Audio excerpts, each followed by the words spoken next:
A Chocolate Chip Cookie Murder, Chapter 14, Part 2. While Lisa changed back into her working clothes, Hannah dashed back to the cookie jar. She'd been gone less than 15 minutes, but there were several people waiting to get in. One of them was Bill, and Hannah pulled him aside once she'd waited on her customers. "Why didn't you come next door to get me? I was just helping Lisa buy a dress." "That's okay. You didn't find out anything new, did you?" "Not since I talked to you last night." Hannah shook her head. She'd called the Sparklet's office and confirmed Daniel's alibi, but there was no reason to tell Bill about that.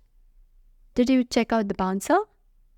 "The maternity ward nurse said that he was at the hospital until 9 on Wednesday morning. I just dropped by to remind you that the sheriff's department's open house is tomorrow. You're going to bake us cookies, aren't you?" "Of course I am. That's on my calendar." Hannah led the way into the back room and pointed to the huge calendar that hung on her wall. "What kind are you making?" "Black and whites. I might as well start mixing them up right now." "Black and whites?"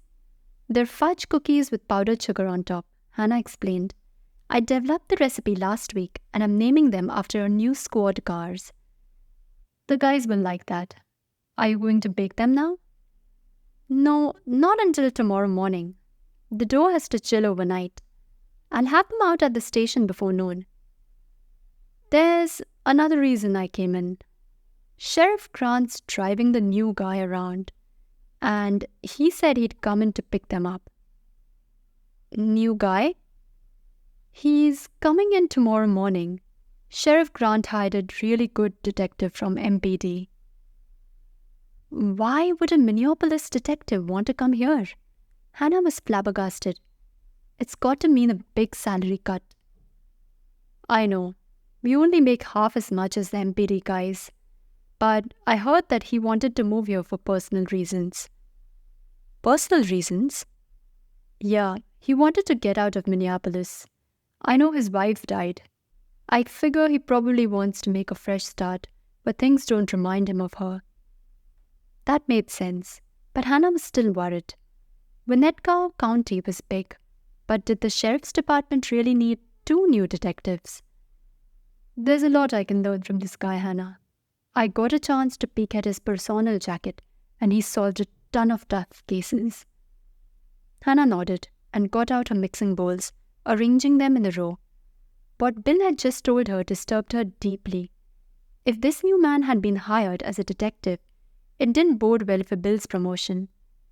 "Do you have time to watch the shop for me while I mix up this dough?